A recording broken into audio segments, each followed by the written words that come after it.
Good afternoon, everyone. Good afternoon. Give it up for our panelists.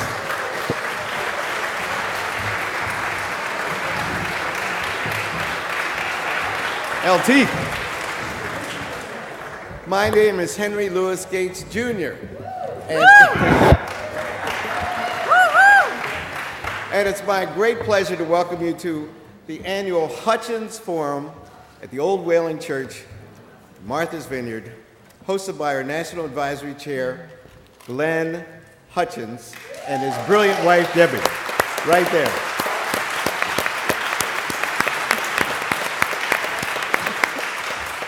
Debbie's never going to let me eat at their house again because I just introduced her. And I'll say a few more words about Glenn a little bit later. Now, we all treasure our history on this island, of course, and I see so many familiar faces in the audience this afternoon. So many of you know already, we've been doing this every year since 1995. Isn't that great?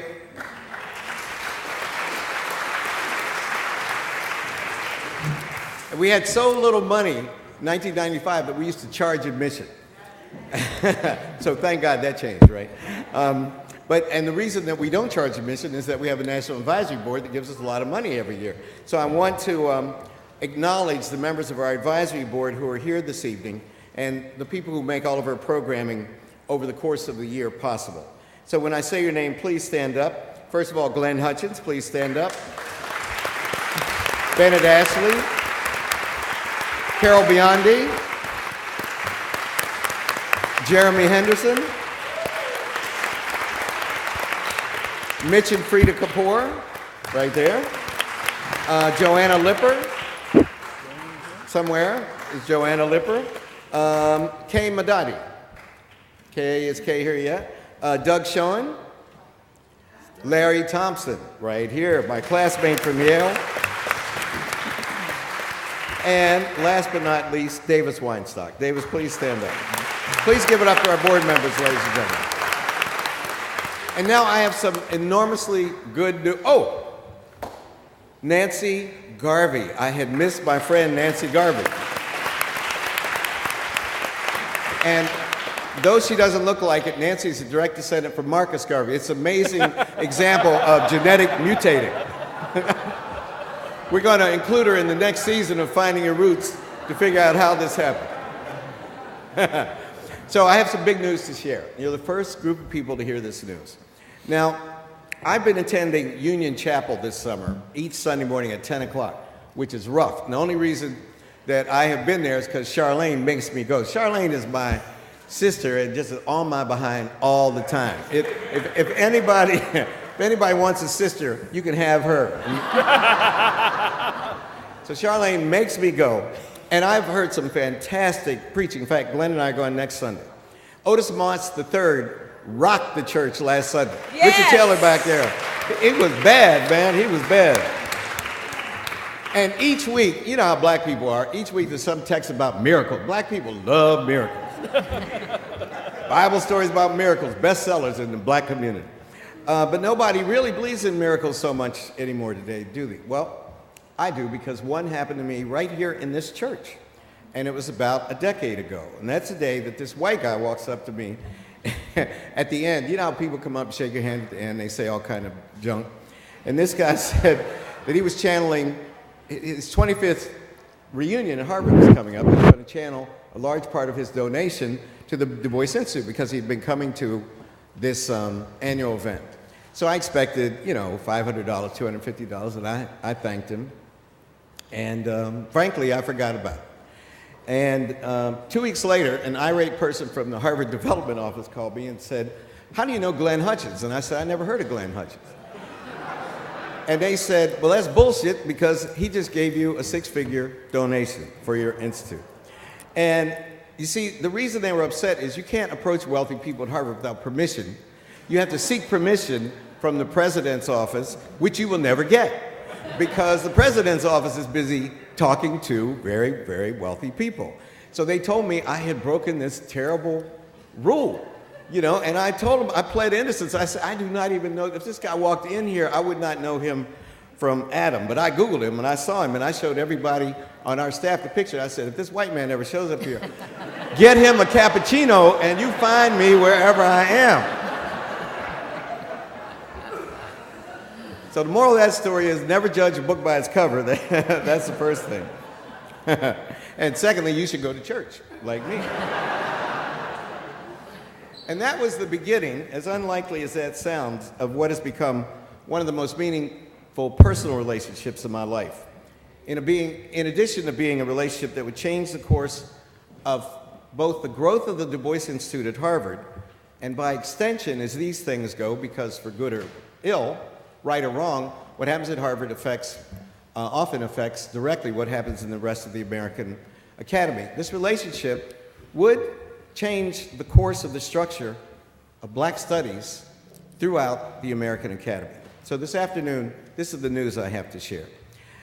When Anthony Dompey and I were recruited to Harvard in 1991, the Du Bois Institute was housed in the space over the Harvest Restaurant. And its sole programming, its raison d'etre, was its fellows program. We had about 10 fellows a year. We didn't have any money to give them. You had to bring your own funding. You had this little cubicle, and that was it. And I wanted it to grow. I went to Harvard to make it the major center for African and African American and Afro-Latin American studies in the world. That was my ambition, though I didn't tell anybody, because if I had told them, they wouldn't have hired me. And I wanted the center to be producing major scholarship, things like Du Bois's Encyclopedia Africana, dictionaries of black biography, which eventually I would co-edit with Evelyn Higginbotham, our great chair over the past 7 years, and she's just yielded the baton to my buddy Larry Bobo. 2 academic journals, Transition and the Du Bois Review, subscription forms for which are out there. You can take them. And so by fits and starts, we started to grow. And we added project after project, hustling all the time for money to fund those projects, whether it's from the National Endowment or from individuals, the Ford Foundation, wherever. And it was Glenn who told me, as we got to know each other, look, you really need a board of directors, and people would actually give you money. And he volunteered to be the chair of that board and got some of his friends to join the board. So we expanded slowly, incrementally, over the last 22 years. And now our academic enterprises include the following. I can't believe it when I made this list this morning. We have the Du Bois Institute. We have the Image of the Black in Western Art Archive, 26,000 images of black people in Western art from the ancient Egyptians to yesterday. We have the Hip Hop Archive and Research Center, founded by brilliant linguistic anthropologist Marcelina Morgan, right here in the front row. Stand up, please stand up. All this noise about hip hop, she's the only one to realize it's a historical moment and that we can archive that. And where is the first place to archive it? Harvard, of all places, because she's a genius who thought of it. And I thank you. And I supported her idea from the very beginning. Not. I go, what? Hip what? What are you talking about? The Hip Archive of Jazz. That would be cool. The Afro-Latin American Research Center. We just hired Alejandro de la Fuente from Pitt, and he is starting this whole research center. My friend Ethelbert Cooper, Liberian, the Cooper family left Virginia in 1826, and Bert and I were at Yale together. I tapped him, as we say, for my secret society at Yale, and he came to see me one night. I couldn't believe it. It said, in December, a few years ago, it said he wanted his name on a building at Harvard, and could I think of how he might be able to do that? And I said, thank you, Jesus. I couldn't believe it. And I said, well, if you got a couple $1 million, we can arrange it. He said he did, so we arranged it. And the Cooper Gallery of African and African American Art is now under construction and has been designed by the brilliant Ghanaian architect David Adjei, who's also doing the African American Museum on the Mall.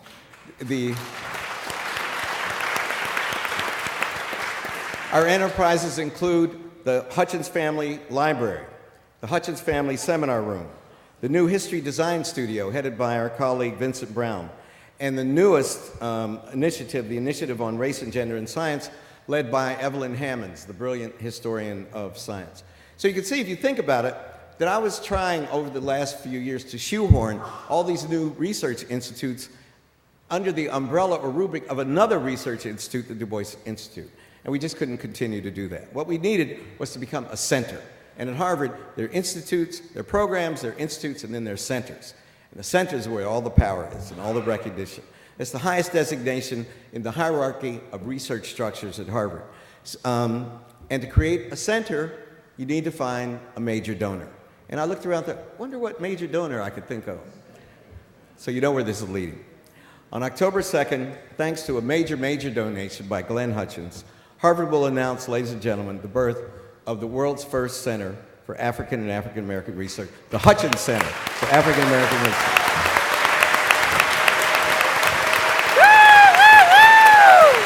Please.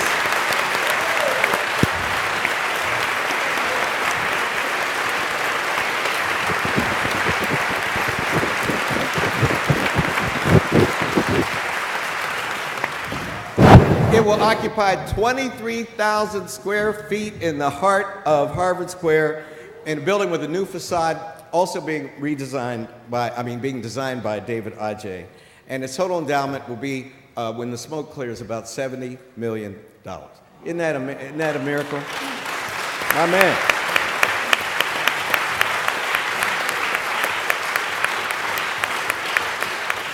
And with this donation, Glenn and his family have become the largest donors in the history of our country to the field of African and African American studies. Not just at Harvard, but anywhere. So you can see miracles do happen, ladies and gentlemen, not just in the Bible, and that's why you should always come to church. So last Sunday at Union Chapel, I heard Otis Moss III say that family can be created not just through blood, but through love. And so, ladies and gentlemen, that's how I feel about my brother from another mother, Glenn H. Hutchins.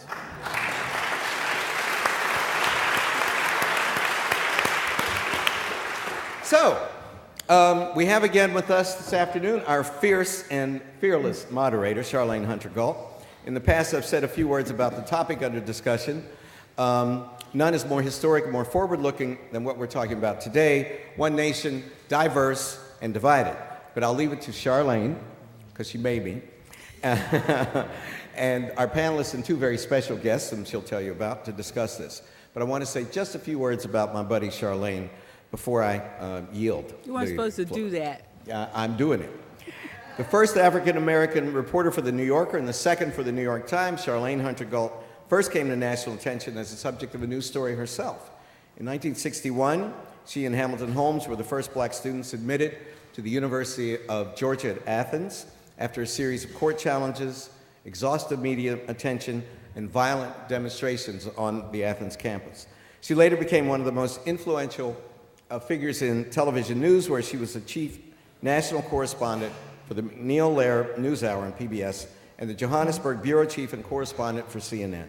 She served as chief correspondent in Africa for National Public Radio, and she also frequently contributes pieces on Africa for TheRoot.com. Hunter-Gault won 2 Emmy Awards and 2 Peabody Awards, and in 1986 she was named Journalist of the Year by the National Association of Black Journalists, which inducted her into its Hall of Fame in 2005. Her numerous other awards include the 1990 Sidney Hillman Award, the American Women in Television and Radio Award, and the prestigious Du Bois Medal for her contributions to the history and culture of the African and African American people. Charlayne is the author of the memoir, which I love, In My Place, New News Out of Nowhere, In My Place, and secondly, New News Out of Nowhere, Uncovering Africa's Renaissance, and most recently, To the Mountaintop, My Journey Through the Civil Rights Movement. Ladies and gentlemen, please welcome so warmly my buddy, Charlayne Hunter-Gault.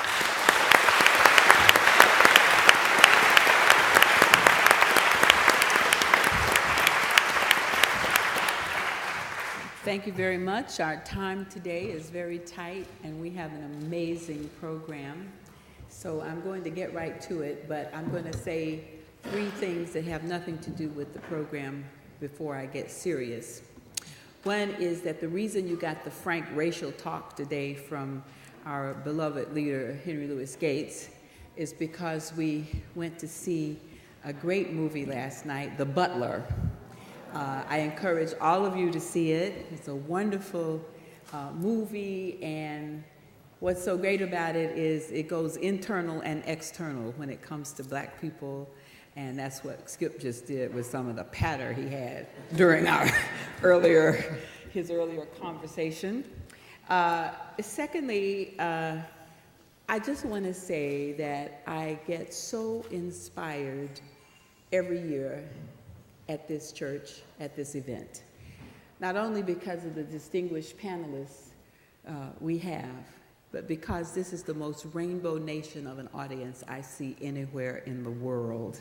And I just wish we could replicate it all over this island and all over this world. But somebody take a picture of this so we can send it out somewhere and say, this is possible in America. So thank you all for coming here and being such a beautiful sight. And third, Skip's gonna punt his daughter soon, so I'm going to punt mine. At the door before you go out will be my daughter's notification of her new works of mixed media, Carol Biondi in particular, Sunday, August the 25th. And please get one and please come by. Now I've done all that. Yes, you got one more.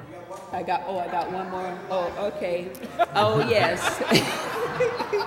Well, look, we don't get paid, so we might as well do this. I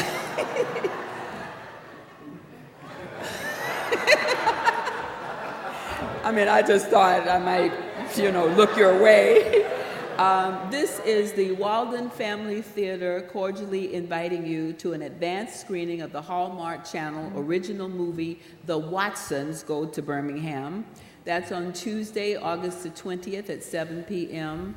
at the Tabernacle in Oak Bluffs, and if you don't know where that is, you don't belong in here. Is this outside so everybody can, I don't have to read the whole thing? Yeah, we'll pass these out, and this is Liza's work, right? So we've got some great things to look at, and I'm just so happy to see them emerging these days because it's at a point at which I think we can use some more humanity about our people. And the topic we plan to discuss today, One Nation, Diverse and Divided, as they say, really needs no introduction, not least in the recent aftermath of the Trayvon Martin case. But anyone who has lived in the United States for a while now has heard a similar cacophony like that which followed the verdict in the Trayvon Martin case that puts the issue of one nation increasingly diverse and terrifyingly divided into stark relief. And while I could go on about that, because I have some very strong opinions about it, we have a limited amount of time, and so I want to use this time to the fullest and hear from our experts on this subject. And so I'm going to not say anything more about it for the moment, other than to introduce our panelists. Our esteemed W.E.B. Du Bois Professor of Social Sciences at Harvard University, Lawrence Larry Bobo.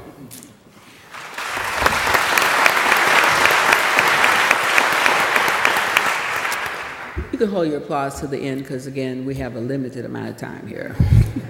Maria Hinojosa is a former colleague at NPR and a multi-award winning one at that, who's also founder of the Futuro Media Group and the executive producer of America by the Numbers with Maria Hinojosa. Wait a minute now. We're going to applaud you, but we're going to applaud at the end.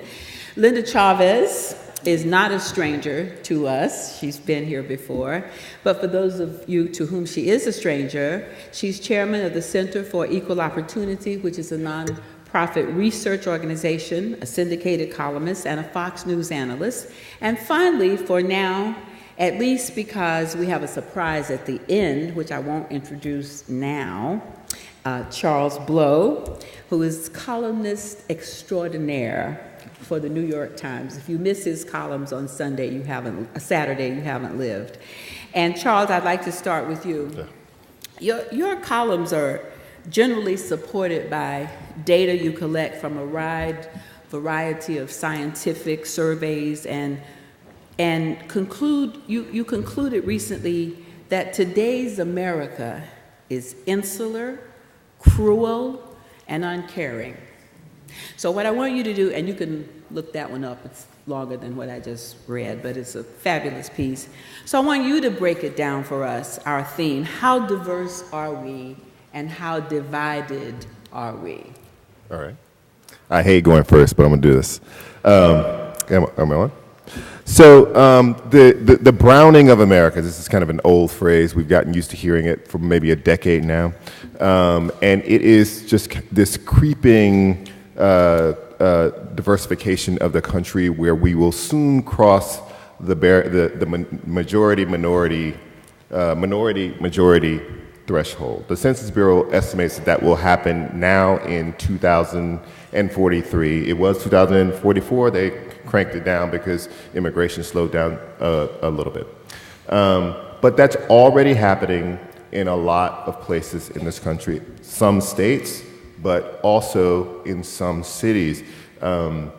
Across the country, whites are now the minority, or not the majority of all births. We already know that. We also found out recently they are no longer the majority of people enrolling in college. That the minorities have overtaken that milestone. Also, if you look at the major metropolitan areas in this country, the 10 largest metropolitan areas in America, whites are only the majority of 2 of them. Of the other 8, Hispanics are the majority of 6, and blacks are the majority of 2, right? So this is just happening. There's no way to slow it down.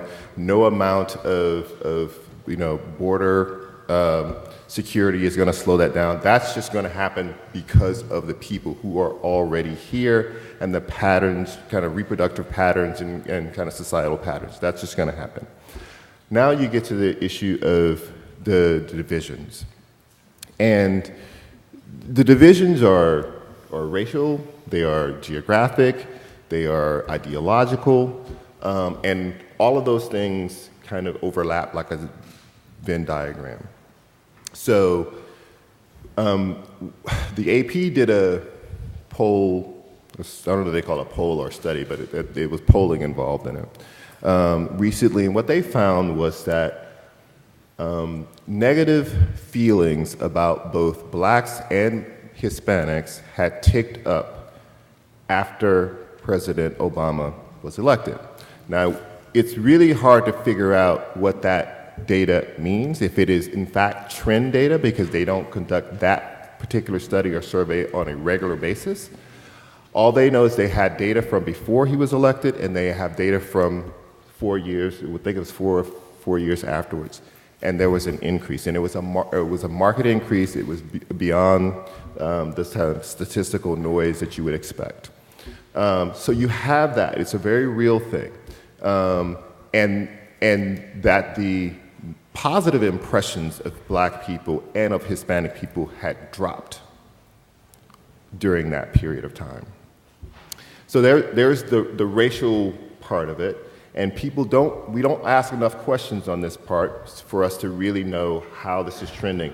There was a poll taken right after the Trayvon case where things are going to be inflamed. They found a lot of animosity, but you don't know what happens in the weeks or months that follow that. So was that divided racially, those animosities? Because I know a lot of white people who were really incensed about that verdict.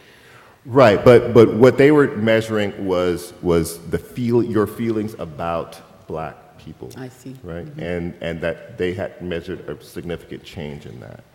Mm-hmm.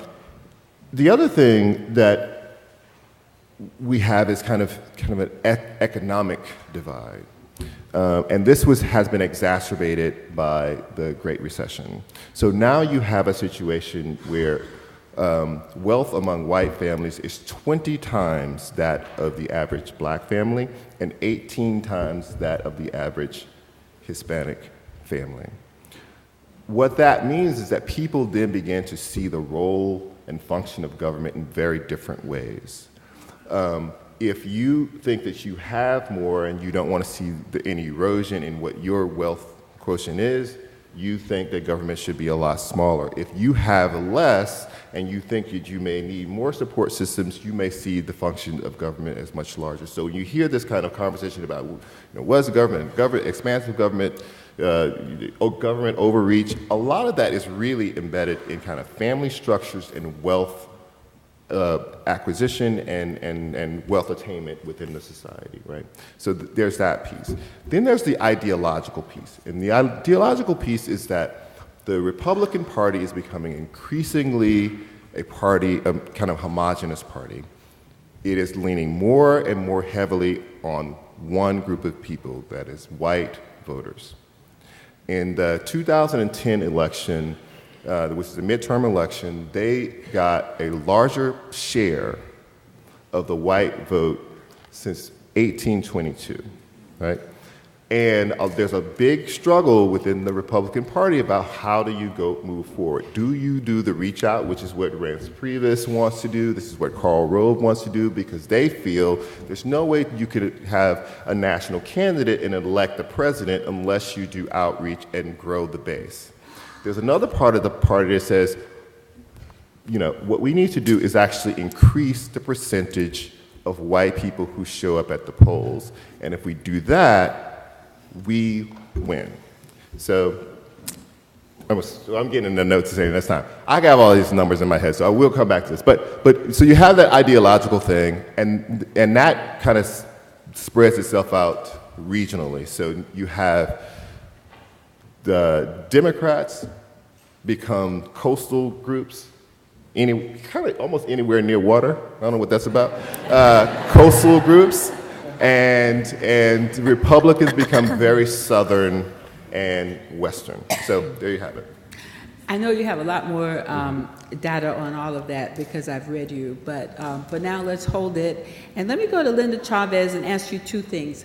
Do you think that we are more divided now than in previous times? And if so, why? If not, why not? And I'm going to ask you two questions at once to save time. And do you think President Obama has been a lightning rod for some of this division? I do believe we're divided now. I think we have become very polarized politically in this nation. I don't think it is as much along racial lines as maybe Charles does and some of the other people on the panel.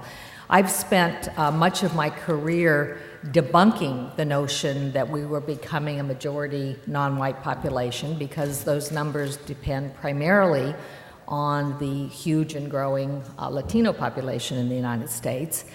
And I don't think Latinos are any different than the Italians and Jews and Greeks and Poles and others who have come before them in terms of their assimilation into the American mainstream. And I think when you start talking about the numbers of non-whites, when you include Latinos, you have to include people like my grandchildren.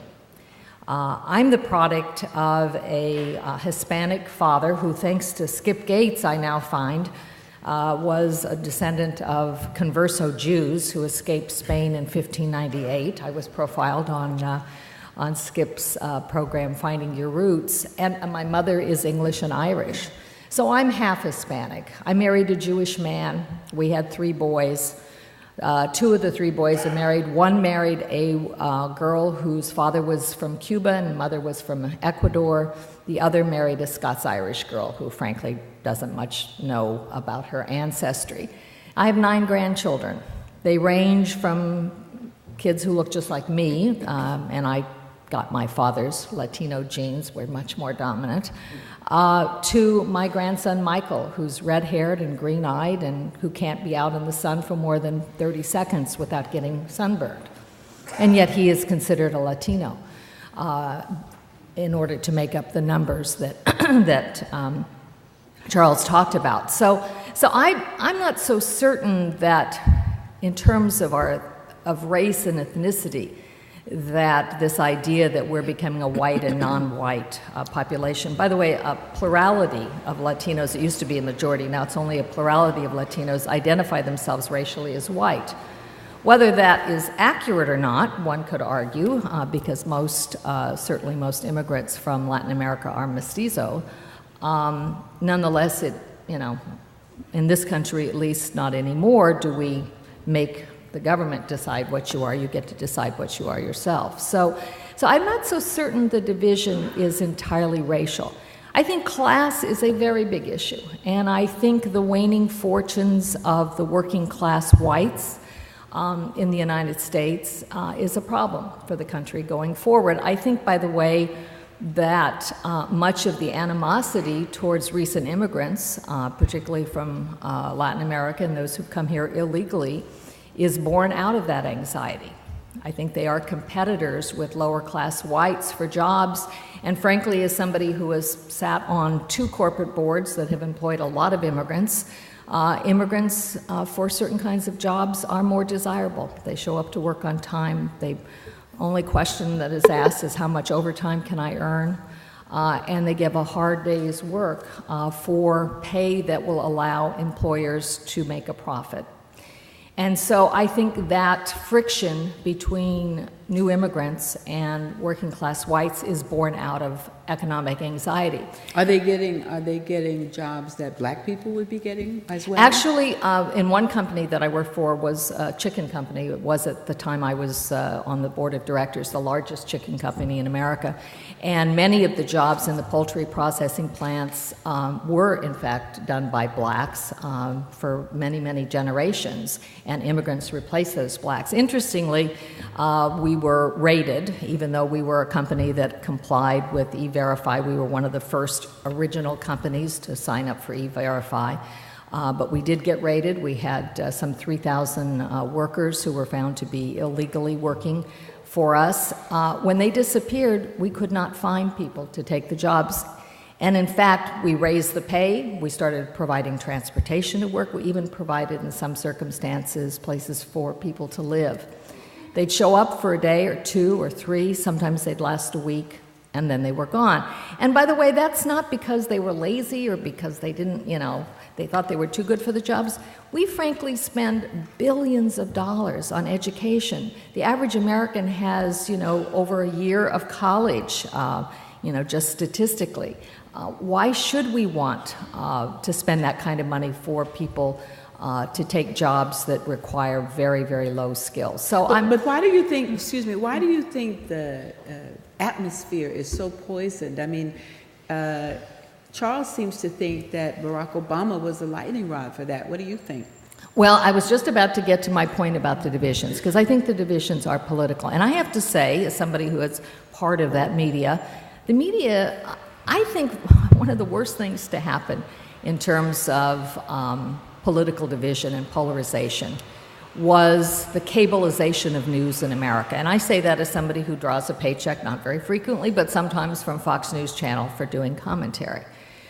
Used to be, as Americans, no matter where you were from, you watched one of 3 national news shows, ABC, NBC, CBS. When I was growing up, the national news was 15 minutes, and it went to half an hour. And then, McNeil-Lehrer came along, you had an hour. But everybody watched one of those networks, and we all got our news from the same places. Now, we pick where we get our news from based on our political dispositions. If you, as I do, I watch MSNBC as often as I watch Fox News and I watch PBS. I watch them all when I need to focus on a story, because I want to know what people who disagree with me think and where they're getting their information. And it is like being dropped into an alternate universe to go from Fox News Channel to MSNBC. I mean, you really believe, space aliens have come and taken over. One of these 2 groups of people is clearly out of their mind. So whatever is happening, the media is exacsiting it. It exaggerates it, and now we get our news, from websites. I am a staunch conservative. I am conservative on virtually all issues. What does that mean? I believe that America is a force for good in the world, and that when we abrogate our role, things happen that are not good, like what's happening in Egypt. I believe in a strong American defense, and the world is safer if the United States is the preeminent leader in the world. I believe in the free market, and I believe the free market provides more prosperity for more people than anyone else. I believe that government has a role, but the role is limited. I believe all of those things. Okay, can we just pause on that positive note about America and ask Maria, and come back, I'll be back. Okay. Maria Hinojosa, your take on why this nation is so divided. Is it racial? Is it economic? Is it class? Is immigration a lightning rod for some of this division? Yeah. And the media, you being a media person. And the media. It's complicated. You all know that, otherwise you wouldn't be here. I think that part of the problem with the media is that the mainstream media, the MSM, is that who's in control of the decision-making in the mainstream media. I was asked an interesting question that's actually going to come out on another NPR show. I was interviewed because Latino USA, my radio show, is about to go to an hour and we're celebrating 20 years. And the journalist asked me, he said, well, if your show is called Latino USA, and you're a Latina, because I was born in Mexico, are you pro-Latino? And it's like, well, yeah. And then I said, but we're journalists, so we look at everything that has to do with the Latino reality from a critical perspective, because we're journalists.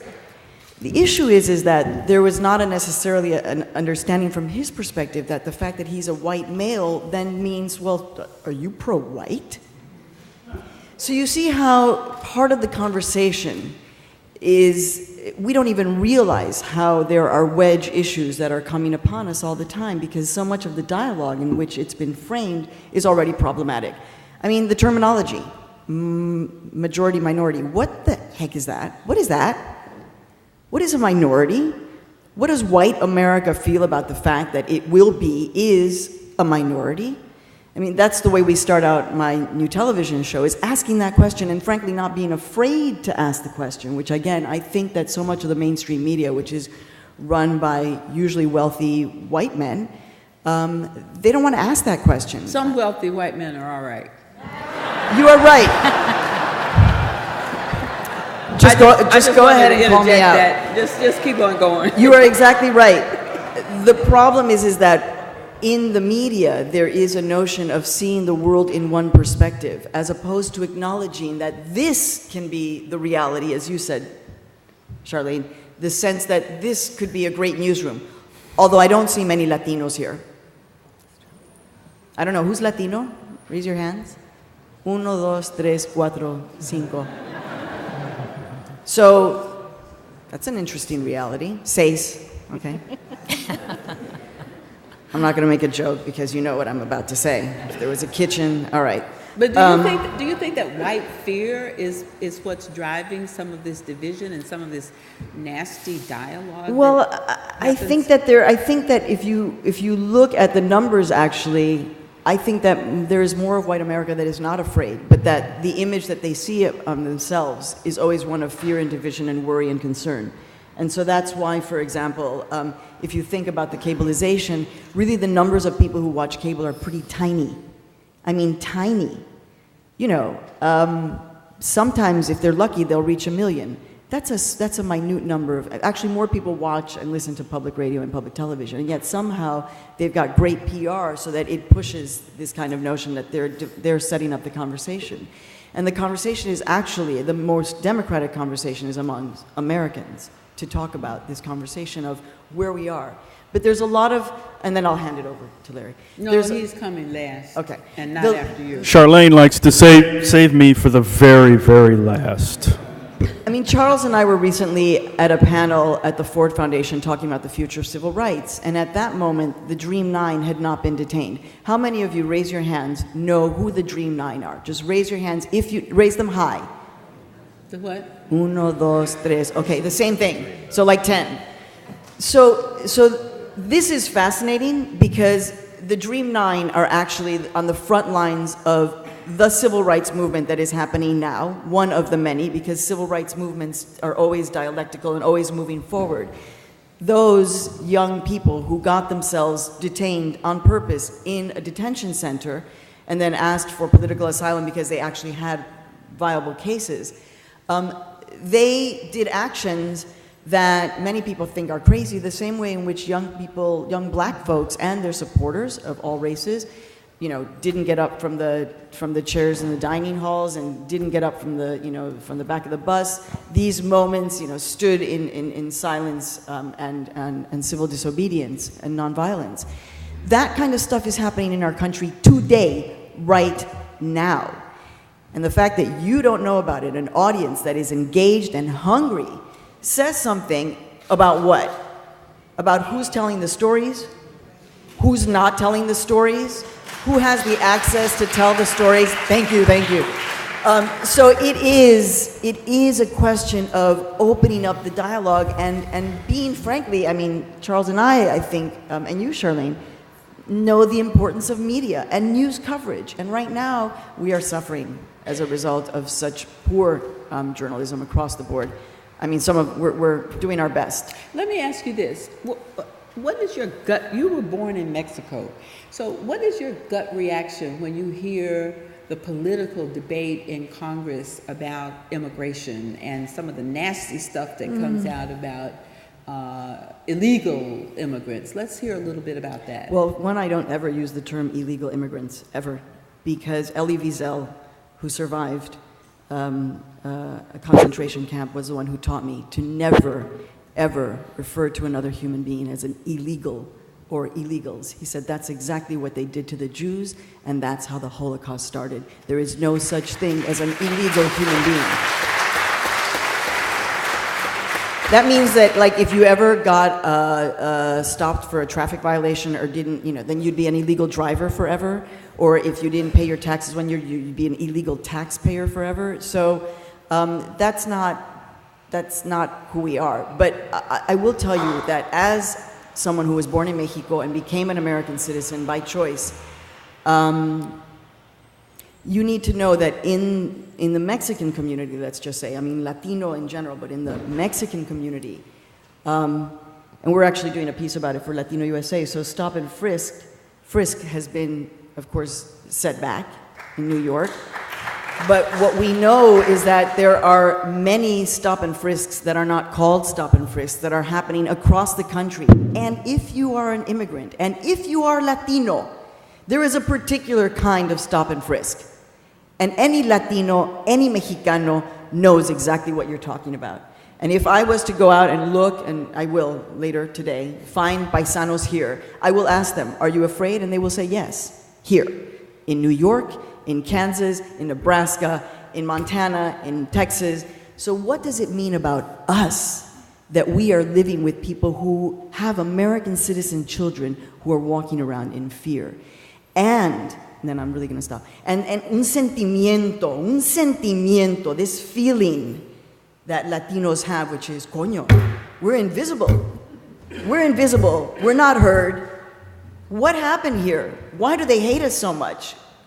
By the way, it's $1 trillion market. But we get this US mambo. 3 steps forward, 2 steps back. We love you, we hate you. Can you stay? Can you go? Can you talk? Can you be quiet? Latinos know that. Okay, so you say that your primary villain in this is the media. One of them. How do you fix it? Do you have a solution? Well, I formed my own media company. Yeah, I know, but you're... No, it's not. No, and it's terrifying, let me tell you. Because you talked about these terms, and I use the term illegal immigrant because that's the conversation that happens. That's the terms that they use. So we're going to start and move to another level now. How do you narrow these divides? And I want to start with you, Maria. I think by talking, by being here, by feeling a responsibility to see myself in you and you in me, by not being afraid to have difficult conversations, by seeing the invisible, by acknowledging our own handicaps in the terms of how we see others, of how we judge others, by, simple things, seeing the invisible. Who are the people who are here in your community, who are working here with you, alongside of you? And talking, talking. I mean, that's my job. Okay, but one of the things that starts, I think, And voting, very important. right. One of the points of this cacophony is our politics. And Charles, you recently wrote that many on the political right simply can't get this diversity thing right, and that there is a, quote, bone-deep contempt for otherness. He uses words that just, a congenital belief in the superiority, inferiority, binary circle the wagons, zero-sum view of progress. How long did it take you to I didn't that? think anybody was gonna have to read it out loud in a church. Finish the quote. A zero-sum view of progress, prosperity, and power. Now break that down, especially this inferiority binary thing. I mean, is it our politics that's making us so terrible in our discussions about one another? Well, at first I want to start by making one point very clear, which is that bias, the very nature of bias as it is expressed in society has changed, right? So the primary vehicle for bias is no longer individual and articulated. That has become something we don't do. It is now much more implicit. It is much more quiet. A lot of people are not even aware that bias is active in them, and that is what all of the science tells us. So we can pretend that bias no longer exists because people are not marching around in hoods and are not using racial epithets every day, and they don't believe that they have racial bias, and we can pretend that makes it go away. That is absolutely false, denies all the science around this issue, and denies the reality that people continue to live in. Bias has become structural and systematic, and if we do not deal with the fact that we have structural, systematic bias in America, we can't even start to have this conversation. I shut down when people even start talking about the idea that bias has subsided, because that is simply not true, but based on my own experiences and also on the science. So we have to start there, right? In addition to that, you do have this idea that of a us versus them, superior versus inferior binary situation where people are... we got binary. Binary, I love that word. People are afraid that the historical structures that have insulated and protected their ideas of self, of country, and wealth are being taken away. And if I have to share it, it's a zero-sum game in people's minds. If I must share, that means that's less for me and more for you, and I don't want that, because what I feel I have earned solely on my own, that there was no transfers of intergenerational wealth, something that African Americans could not do until very recently, that doesn't even exist, that you need to just figure it out, pull yourself up by your bootstraps, turn on a dime or turn on a decade or whatever, and just forget about all the history that led up to this point, which is ridiculous. Well, right? So, and if you really want an explanation of that, I'll make this very personal. So I'm 43 years old. You only have to go back 4 generations in my family on both sides to find the slaves, right? That means that those people, no matter how hard they worked, they did not benefit from the fruits of their labor. They could not accrue wealth. They could not transfer that wealth.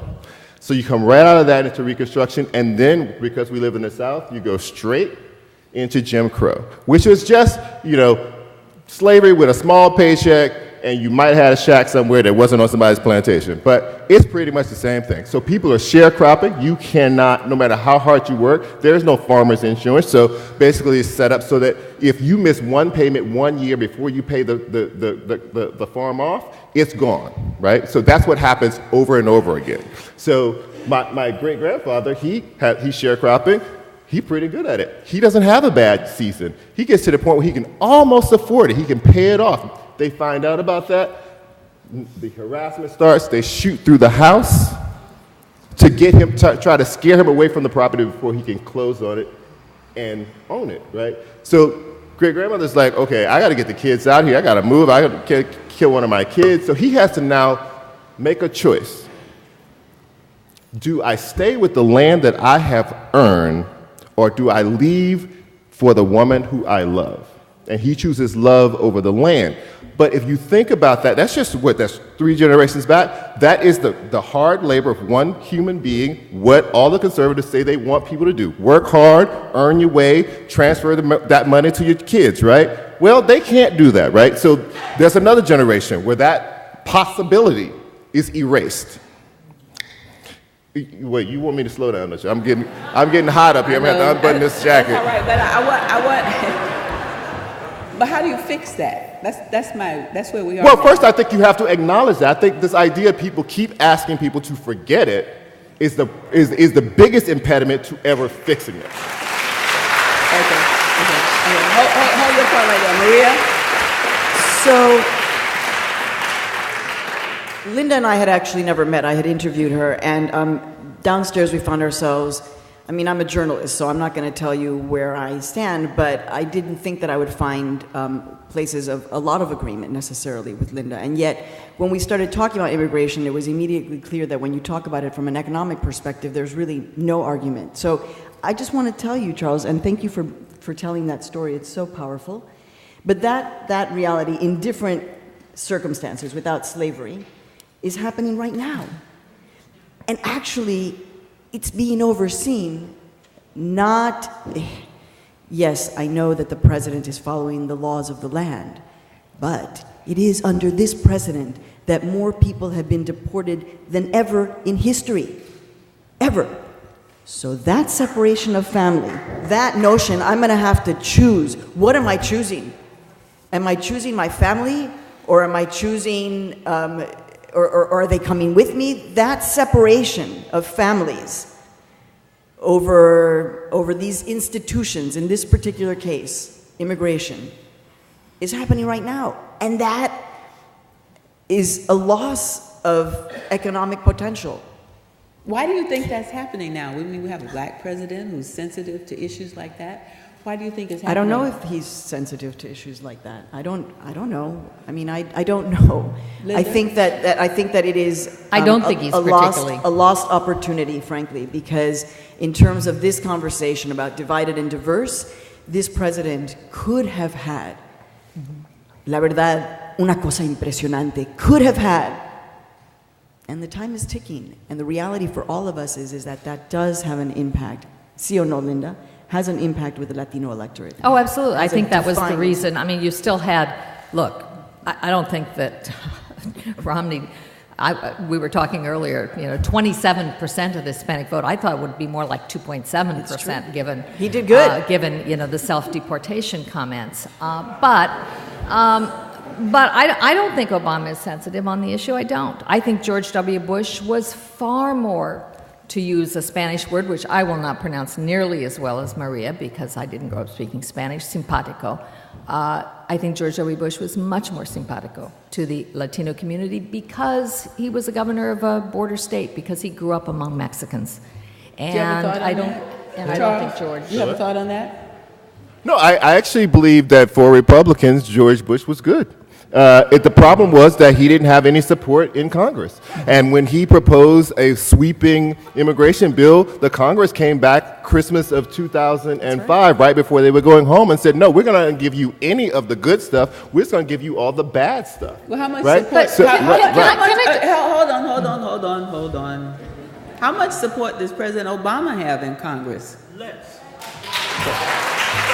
Not much. Anybody want to talk on that? Charlayne, I want to get back because I feel, I am a conservative and I feel like I need to hold up my weight here. And Charles said some things I just have to disagree with. Okay. With what? We are divided, and I said we're divided ideologically, we're divided by class. But there is as much division in the black community as there is in the white community. And I think that one of the things nobody likes to talk about is what has happened to family structure. Because if you want to know why there has not been more economic progress among blacks, The breakdown of the black family is a big problem. And by the way, it's happening in the Latino community. Hang on. We got a panel up here. You're going to have time to ask your questions. It's happening in the Latino community. Half of all Latino babies are being born out of wedlock. It's happening among poor whites. A third of all poor whites are now being born out of wedlock. Okay, Charles, and I think if you don't deal with that... Okay.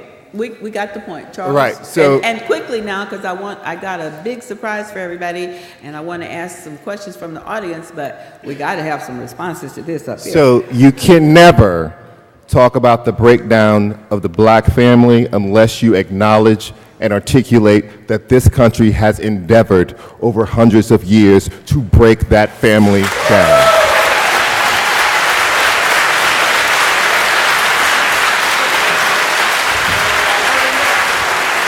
The numbers are going up among whites and Latinos almost as rapidly. Well, let me just keep it to this for this moment, right? So, I've already gone through slavery and up through Jim Crow, but let's just go very recently and very briefly and look at what has happened in terms of mass incarceration, which is basically 60s until the present, and you think about what it means to suck that many young African-American men out of the population for low-level drug offenses of crimes that they were only hurting themselves, and say it is expensive, it is ridiculous, it was a waste of time and energy, and it did dramatic damage to the black family. Second, on top of that, you take the drug war, which basically became a war on black and brown young men in this country and marijuana. It was no longer about drug kingpins. It was no longer about that. It was just about small level drugs. He's right about that. Right. And the government pays for it through this burn program. That's how they pay for the overtime that it requires to do this. And secondly, and this is during the Clinton administration, this law goes into effect that says if you have ever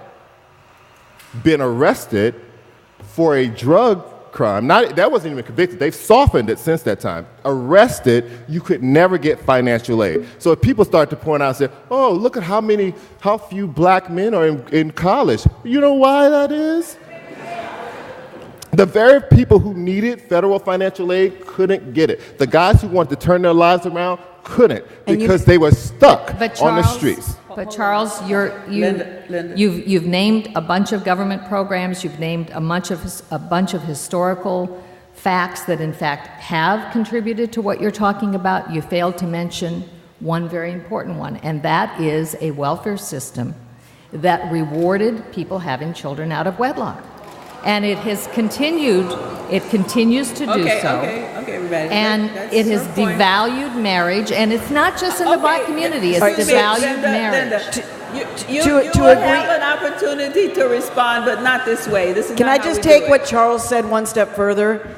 The largest group of detained people right now and the fastest growing group of detained people incarcerated and in immigrant detention centers are Latinos. Now, so I actually happen to agree with Charles in the sense that we do have to look at the bigger picture.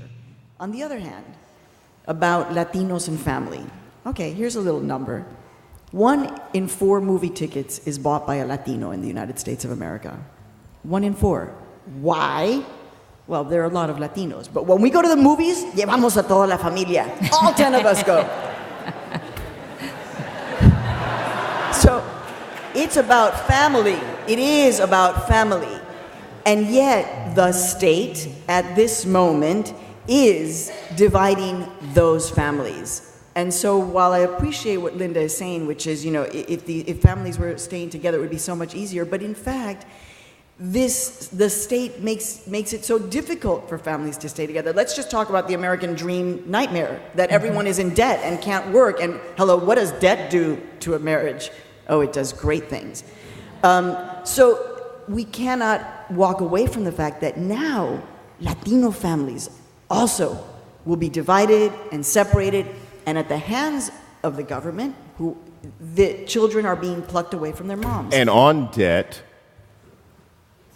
Black and Hispanics are far more likely than whites to have student loan debt because they're far more likely to go to state colleges, and the states are basically sucking all the funding that they used to give to those state colleges away, so that those Black and Hispanics now go to schools that cannot help them. So now they not only are they, we may not be able to get the financial aid, but if they do, they get it in the form of loans. They leave college with more debt than their white counterparts. And what the studies tell us is that when people leave college with a lot of debt, they push off marriage. And when I tell you that there is a million little slivers to this marriage question that is not genetic, behavioral, or skin tone, and it is systematic, it is a problem.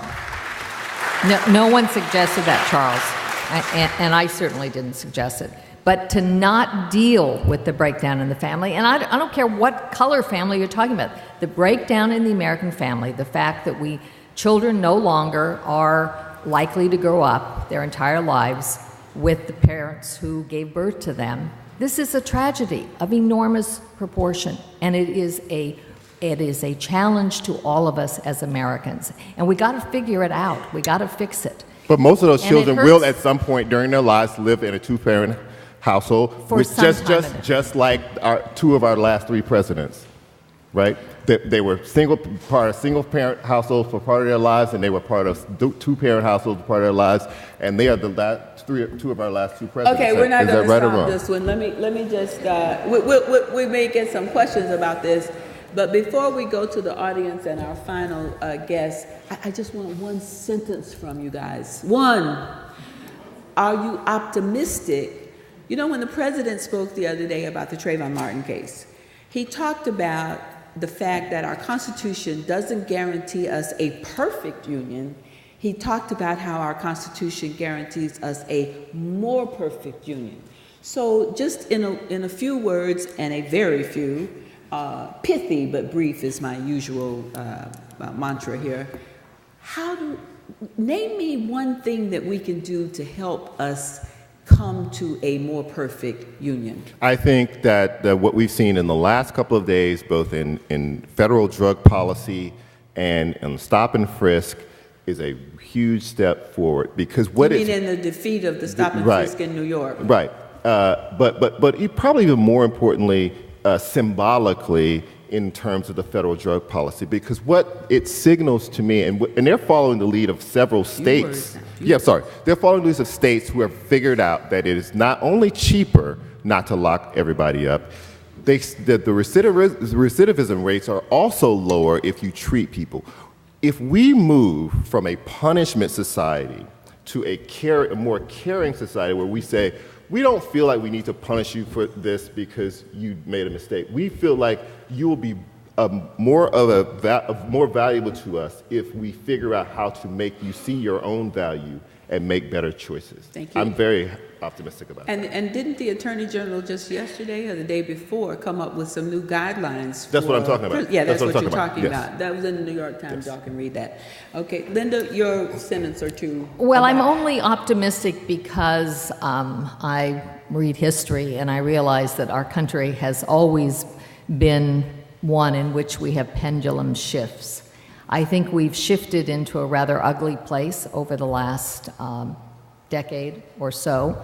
I hope we'll shift back again. So but what do we need to do to do that? Well, I do think we need to have conversations. But I'm going to say this, and I hope I don't insult you, but you got to listen to people like me, even if you disagree with me, and apparently a lot of people, according to the hisses, do. Good.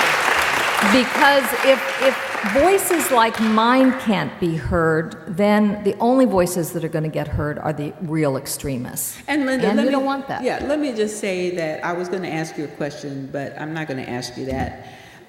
Because there are different kinds of conservatives as well. Mm-hmm. Because in my research, I was reading about one who contributed to a Heritage Foundation study that said that there are deep differentials in the intelligence between races, and no one knows whether Hispanics will ever reach IQ parity with whites. And I know you don't believe that, but you know, just as there are all kinds of people in the black community, Absolutely. there are all kinds of conservatives. Absolutely. And I know you're not one of those. No, so. but I do think that if we're going to have racial conversations, it's going got to not be always finger pointing. And Charles, I'm sorry, but it's also, I sit here next to you, and my guess is you're affluent, you're obviously very successful, went to great schools.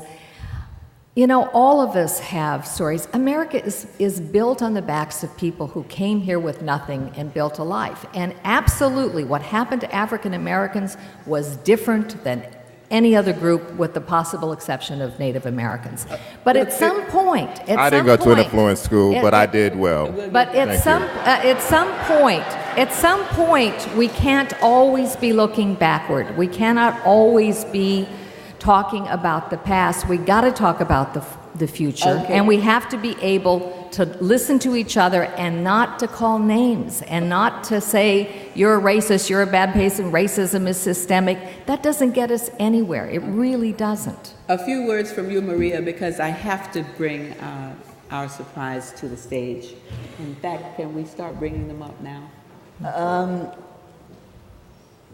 You know, the reporting that I'm doing right now is taking me into what my husband says. I go to the saddest places, and in the saddest places, I find the saddest people and tell their stories. And I've been doing that in the United States right now. So I feel sad often. But I believe that actually the history, and I've traveled to 49 of the 50, and I believe that we are, in fact, a rebel country.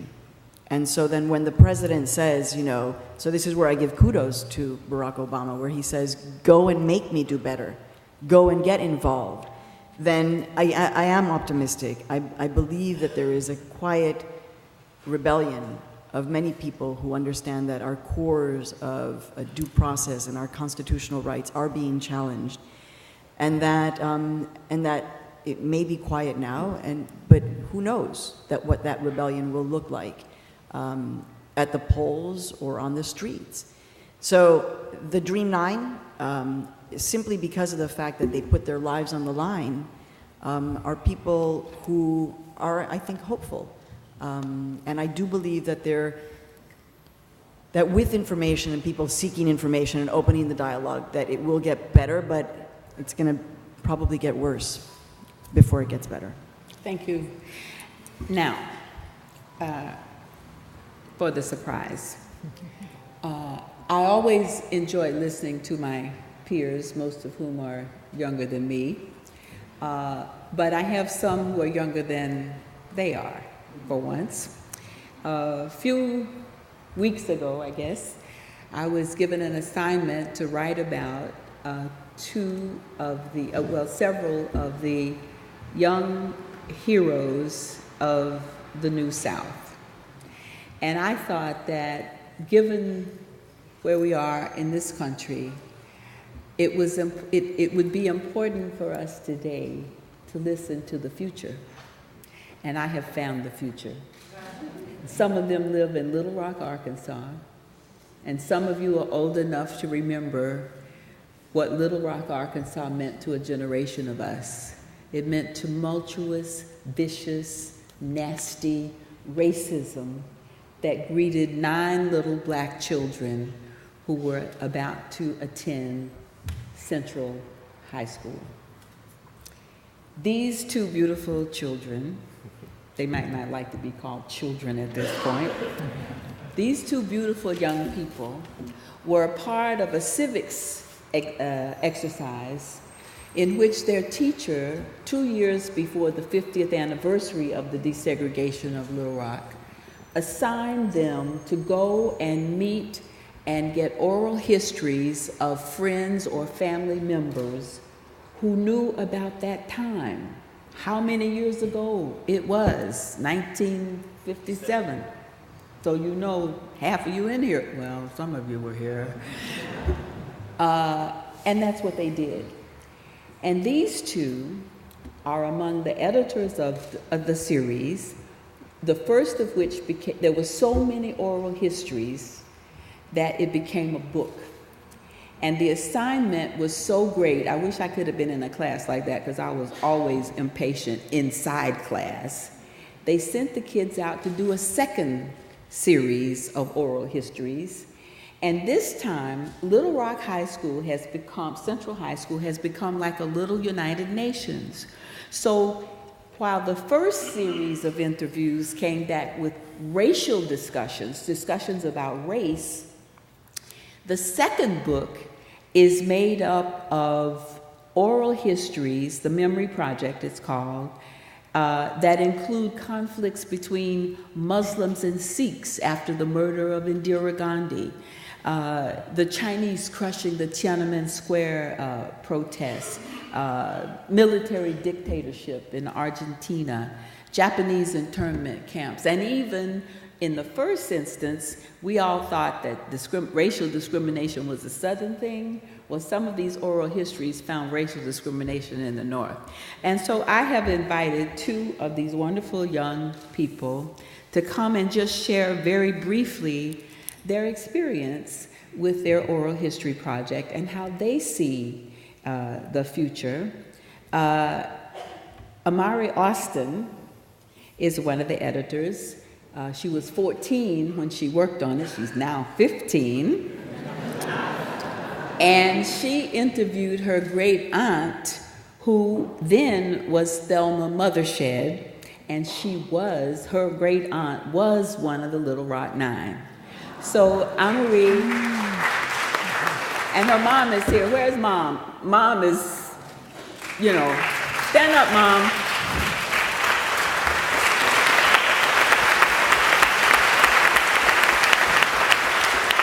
And the other reason you should applaud Mom, you heard Linda talk about being the wonder of this country and the values of America. Amari's mom has just finished her military service to this country, so.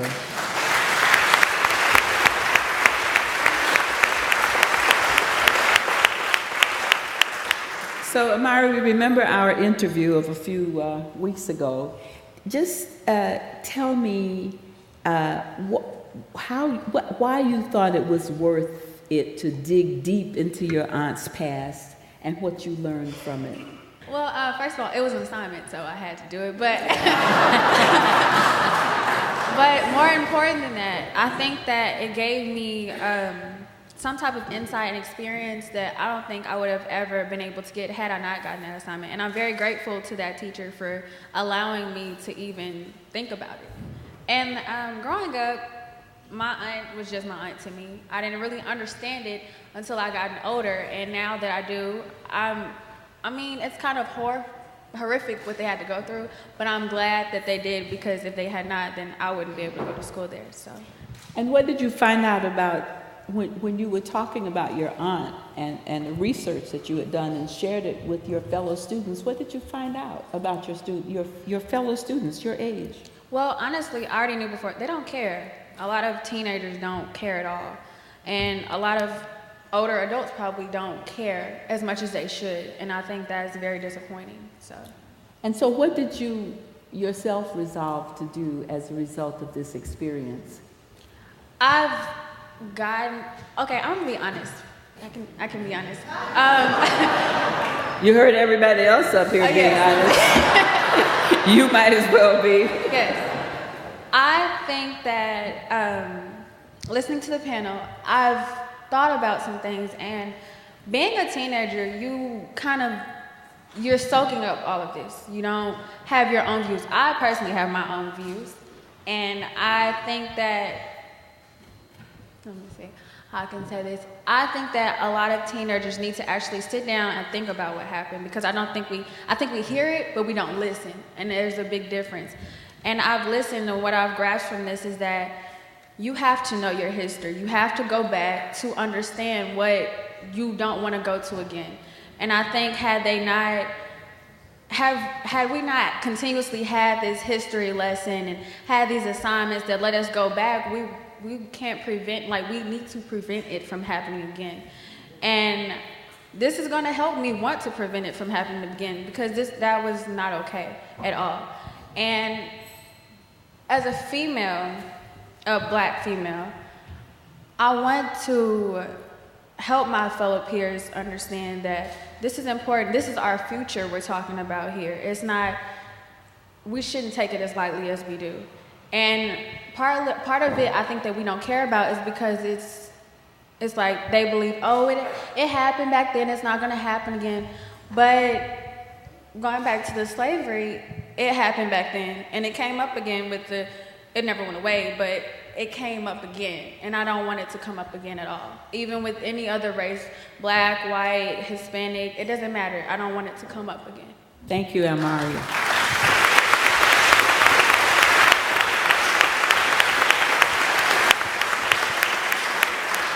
I was so intrigued also by Clayton's experience. And Clayton, I want to ask you, what was the most surprising, because Clayton and Amari and some of the other young people read all of these as well as doing their own. And so Clayton, what was the most surprising thing that you discovered when you were working on the project?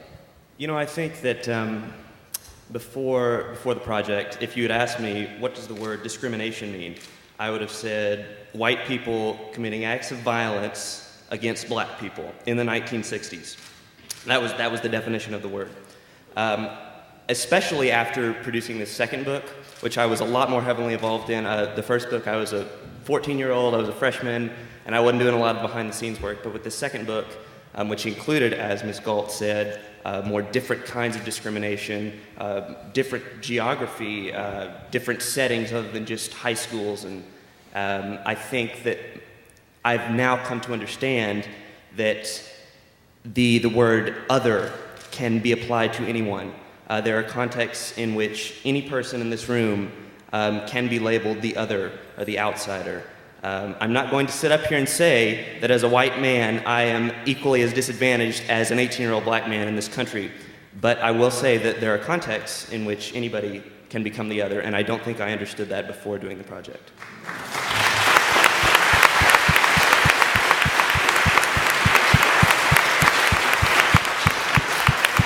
And Clayton and you and Amari both take a real crack at this, and then we're going to take a few questions from the audience. You told me when we talked about this question that I said the president raised recently about a more perfect union as opposed to a perfect union. You said you thought that we might have a more perfect union, but that we would always, one of the lessons you learned from the oral histories that you edited and that you did yourself, that we have to keep on keeping on, that we can't take it for granted that once we understand a few things about discrimination, then that's it. You think we're always going to be faced with this, so we need to get ready to work on it. Is that what, am I misquoting you here? It's a difficult idea.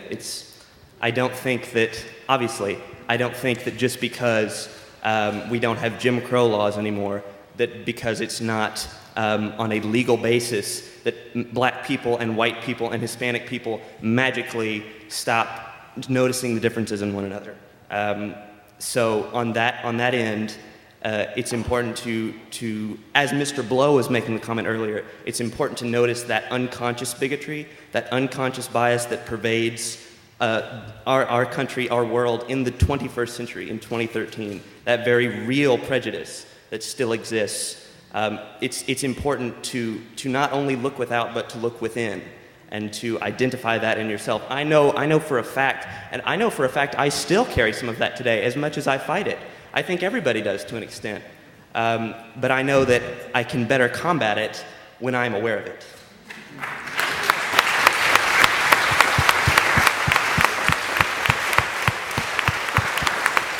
Okay, now we always save the best for last, and we have a few minutes for questions before we hear a summary of our... No. We're going to do summary first, sorry. We're going to do summary first? Okay, well, let's do summary. And then if anybody has any brief questions, start thinking about them. And do we have mics that are going to be in the audience? Okay, we have mics, so I think we probably can take about 3 or 4 questions. Skip, we have time? We have time? Oh, the brother says we have time, so, we own time. So let's go with our distinguished professor. Well, thank you. We've had a really rich and robust discussion. I think each of us will have to come to some personal understanding of whether you feel optimistic or pessimistic about where we stand, whether you see the nation as becoming more deeply and increasingly fragmented or as moving toward a new, greater, and better fusion of peoples and ideas and perspectives. And I just want to partly reprise what we've heard here and then provoke on a few fronts for our discussion.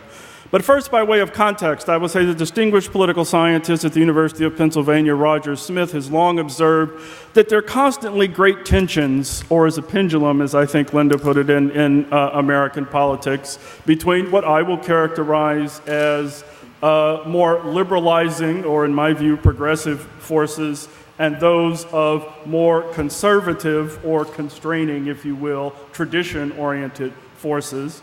Those progressive forces have often pushed for greater egalitarianism, fuller realization of democratic values, and have been anti-hierarchical in their thrust. The conservative voices have often been about preserving tradition, and one of those traditions is not just small government, one of those traditions is not just a free market, but one of those traditions, sadly, has been deep and profound racial and ethnic inequality, and preserving the structures that link to those. And we have to be mindful of that, and I'm going to return to that in a moment. There's several kind of specific points I do want to speak to. One of the things I want to highlight, I think, is we've largely ignored in the discussion so far what I will call institutionalized power. And it's come up indirectly in various ways, and I think we have a situation in the U.S. Congress now that has not existed in a very long time in our experience, and that is an entrenched far right-wing element that actually is preventing consideration of legislation on which a pretty broad swath of the American public might well reach some agreement on, that they've made it ideologically verboten to raise reasonable forms of immigration reform. The immigration reform bill that's now been put forward, in fact, I would have to say, has some truly draconian elements in it. And if you look at it carefully, you have to go, they start to resemble South African pass laws in terms of what undocumented individuals are going to have. And this is considered the only politically viable option, which to my mind is repulsive. But that's the context in which Barack Obama is operating. So if there's a project here, I'll come back to this at the end. It's dislodging that institutional power that matters. I'm done, as are a lot of you with conversations. It's time to say that roadblock has to be removed. It's an explicit project, and it's stagnating our potential for moving forward.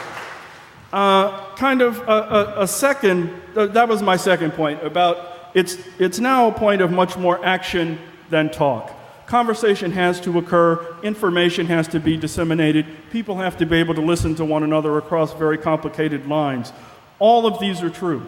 But I see young people like the Dream Nine, like those individuals in Florida who've occupied the governor's office, who are saying, you know, enough is enough. If you can kill a teenager in this country and not get arrested until after a long period of reflection, and then be exonerated under the existing understanding of the law, and in our cultural fabric have an attorney tell you as part of a defense, the sidewalk was a weapon, well, we're in an astonishingly sick circumstance, right? And that just cannot be right, and I see young people moving on lots of different fronts to contest that. There were some points where I really hearkened to, in particular, Linda's comments about the promise of America and what we can accomplish when we actually do live up to our higher angels. And we were called to do the greater, more expansive, more inclusive, more broadening thing. But that view doesn't always win in America, sadly. I also hearken to the view that the media is part of the problem, and that part of what we need to do, a la the remarks by Director Lee Daniel last night, is force more and more opportunities and situations to amplify our own voices. If we're not going to be in the mainstream, well, then let's just start building the discourse somewhere else and hope and believe that at some point truth shines brighter than the lie, and just continue to put a different sort of message out there. But there are two issues that I do want to debate on. One, this idea that assimilation is just gradually, without much commentary, working, and in particular working well for Latinos. I'm sorry, I'm going to have to contest that on two fronts. First, a very powerful book by my former UCLA colleague, now at Princeton, Eddie Tejas, called Generations of Exclusion, makes the point that unlike the traditional predictions of assimilation theory, third and fourth generation Mexican Americans, and Mexican Americans are the largest single segment of the Latino population, are actually losing ground. Less likely to go on to college, less likely to experience occupational mobility. They are not moving ahead of the second generation. It is just not the case. And they have the single best data source that's ever been assembled in the social science on this point. It's a mistake to assume that a simple assimilation model is working for Latinos. It's not an accurate reflection of the record. Number two, Douglas Massey, former president of the Population Association of America, former president of the American Sociological Association, and elected member of the National Academy of Science, says, with the undocumented population in America, we are now creating a better underclass. A hyper-exploitable category of nearly 10 to 12 million people who have no citizenship status, who have no right to grieve, and are therefore exploitable on a wide array of fronts. And the only glimmer of hope for them we have now is this draconian immigration bill, which puts you on a 10-year path to qualifying for citizenship, during which you get no social provision of any kind. That's preposterous. And that, sadly, is what the far right has imposed on all of the rest of us. And it is truly, truly time to dislodge that. Now, my own view, and Charlayne challenged me at the beginning, I wrote a piece on superdiversity for The Root, and I was quite optimistic about what used to be Fox Hills Mall there in LA, where I used to shop, and the great mixtures in Fox Hill Mall, which is this room in many ways, with a lot more Latinos. I said, diversity can work. And what makes Fox Hills work? It's traditionally black community, but it's changing very quickly. It's an enormously different place. But it struck me you saw three things going on there. Part of it was that the dominant ethos of that social space, of that community, was a tolerant, inclusive one. In part because it had been so long dominated by African Americans, who more than anybody else believe in America's highest angels because we needed them the most. We didn't always get them to work for us, but no question we needed them the most. So we carry them into all these other spaces, and so it was that tolerant ethos that dominated it. Secondly, these people were from the same neighborhood. This wasn't 3rd Street Promenade where there are tourists from all over the world. These people live in Culver City. These people live in Ladera Heights. These people live in Baldwin Park. So they are going to the same neighborhood schools, shopping in the same markets, working in the same places. They are connected functionally in everyday life. Kind of thirdly, economic inequality was kind of at a low there because they are in the same neighborhoods. They're on the same economic level. The problem we have in this country at large is that we have this blockage in the political system. We have widening inequality, and we have an increasingly sizable minority population who constitute an overwhelming fraction of the poor during an era of expanding inequality. And that's the toxicity. That's the problem. And unless we decide to collectively insist on an inclusive message, in fact, what I would love, and maybe Karl Rove will get there and other conservatives, to say, look, we really messed up with black people. We're messing with Latinos. Let's reach out to them. Let's just say, okay, we're done being nasty and code words and manipulating and voting hindrance. And we care so much more about small government. We care so much more about free market that we're through messing with you minorities. I think that's a good place. That would really be some pure conservatism denuded of racism. I think that's a great place to pause. That's my message. Thank you.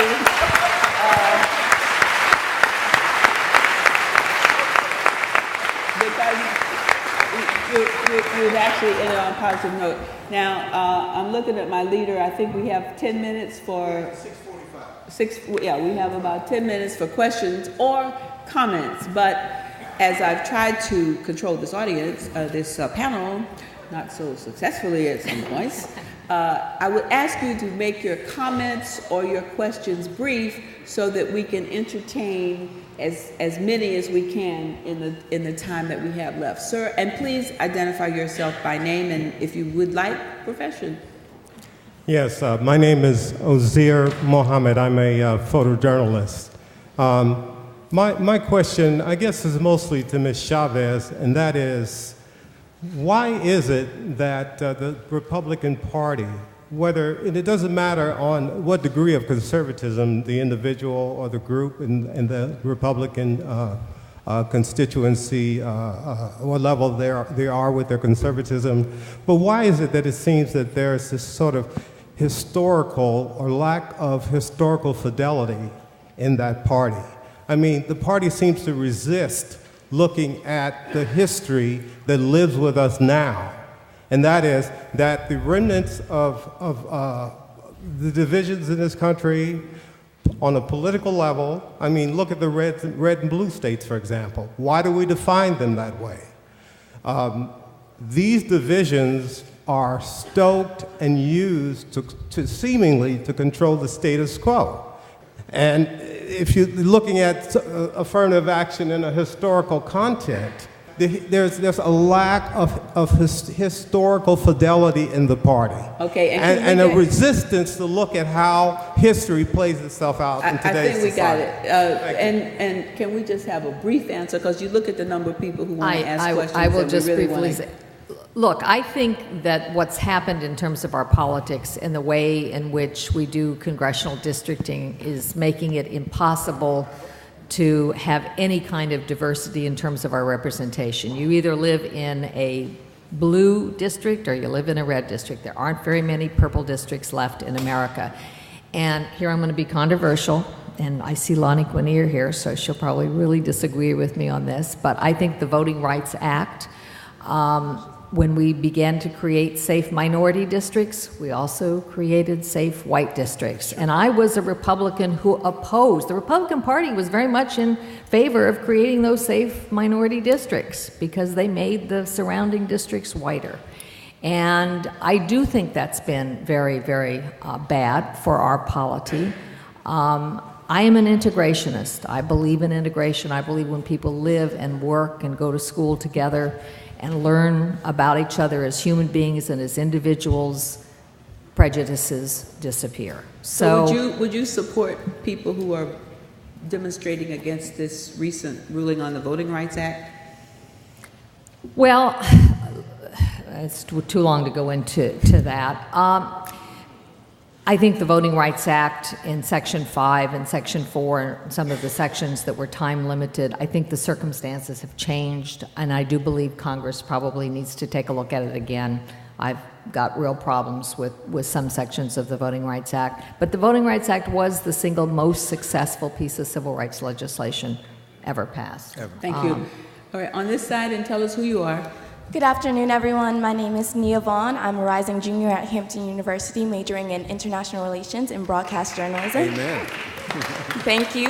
And as I'm sure everyone can agree, this has been a very riveting panel. I have a comment that leads into a question, and I thought my best way to explain myself was to give a quote from Lyndon B. Johnson during his 1965 speech at Howard University during the commencement, which he says, "You do not wipe away scars from centuries ago.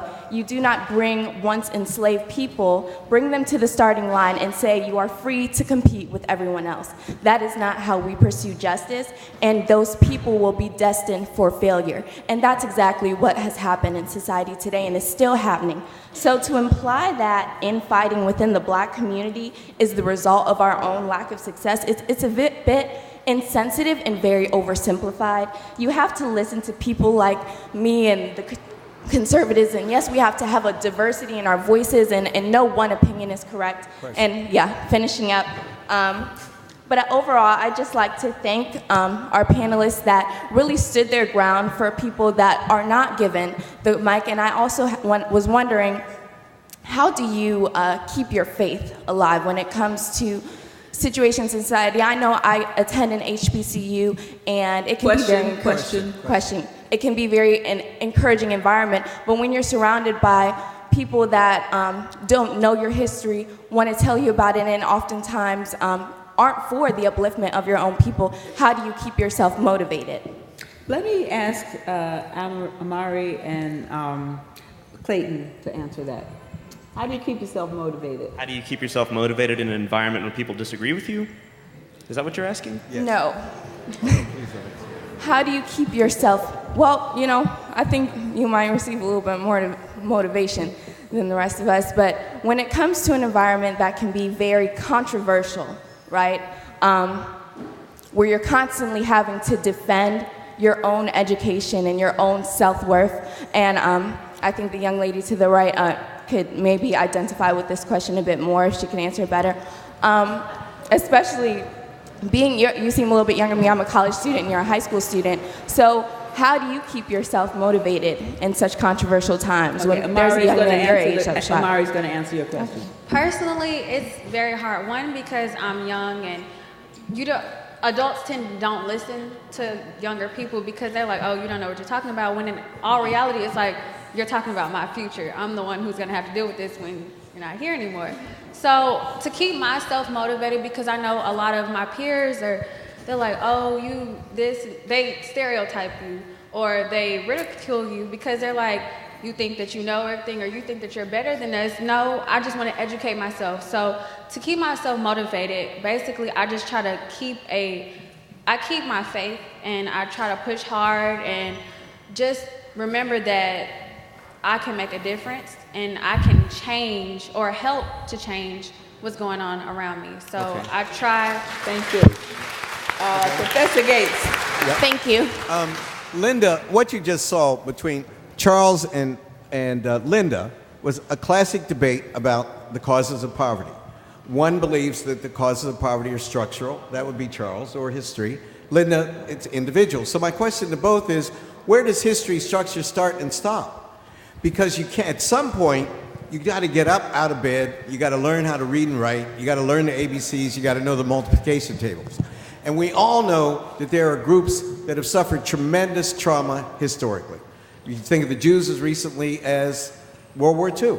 So where is the balance, Charles and Linda? Linda's never said that history didn't matter, and Charles would not say that individual will doesn't matter. But how do you come down on the seesaw? Okay, and can we make this brief? Because look how many people want questions, and we want to get to some of those. Well, I mean, I think that my point is always that you have to work on both things simultaneously. And what I hear far too often is people basically denying that the history component even exists. James Baldwin put it this way: we are trapped in history and history is trapped in us, right? Until you can acknowledge that that is a real part of the equation, I really have a hard time listening to any other part of the argument. So I can understand the idea that I want to teach people of all races and colors, and both men and young women, to value themselves so that they make decisions that reflect that value. That is a present decision, that is a present operation. But I also want to teach them that there are structural issues that have worked against people who look like you for as long as this country has existed, and you actually want to fight that with the same ferocity that people before you have fought it. And that is a part, those things go together in my mind. Okay, Linda? Very, very quickly, Skip, you know, I don't think you can change society overnight. I think you have to do it one person at a time. And I grew up at a time, as you did, when there was a lot of prejudice in America. And, you know, a lot of people would have looked at somebody like me. I came from a very dysfunctional background with parents who, by the way, were not married to each other. A dad who dropped out of school and a house painter, a mom who worked as a waitress. And because of the way I looked, there were a lot of people who thought I shouldn't make it. And what I was taught was that I couldn't take care of changing those people's views. They were going to think what they were going to think. The only thing I could do was take care of myself and do what I thought I needed to do to succeed. And that's why I get a little concerned when we're always pointing fingers, well, it's society, it's history, it's discrimination. Yes, of course it is all those things. But you can't change history, you can't change society overnight. The only thing you can do is behave a certain way yourself. And I think we're only going to get better when we're teaching our children that, and when children take individual responsibility and we instill in them those values that are going to be able to make them succeed. Okay, over here, let me take, just so we can move this along, I hate doing this, it's the British way, and if anybody in here is British, I apologize. But I'm going to take 2 questions, and if we could make them brief, and then we'll find out who answers. So this lady ask your question, and you ask your question, then we'll come to 2 over there. Thank you very much to the panel. My name is Linda D. Gaines. I'm a New Englander, and I'd like for everyone to be mindful of the fact that we don't all have what Mr. Blow offered to us as a historical narrative. And I saw a lot of contention on the panel, but I think one important point to raise is that you said history is trapped in us and we're trapped in history. And my family is one that's trapped in history. We've been in the New England area since the late 1700s. And we have never been able to rise above that economic disparity. And so, first of all, I'd like to ask Professor Gates if he would please look at my family history that's been lost and realize the significance and importance of when you see persons of color, you know not from where they came or from how long their history goes back and how long that disparity affected even Northerners as well as Southerners. Thank you. Are you from Cape Verde? From where? Oh, Providence. Oh, a whaling captain in New Bedford, and that's a wonderful museum to go and take a look at. But we take your point. Yes, sir. And then thank you. I'm Ernie Gibson, a retired college administrator from Chicago. When you mentioned Little Rock, it struck a chord. And as you know, the leading attorney for the Little Rock Central High School case was Wiley Branton and Yes. Thurgood Marshall. And I want to know that Wiley Branton Jr. is attending and is here, and I'd like to introduce him to this group.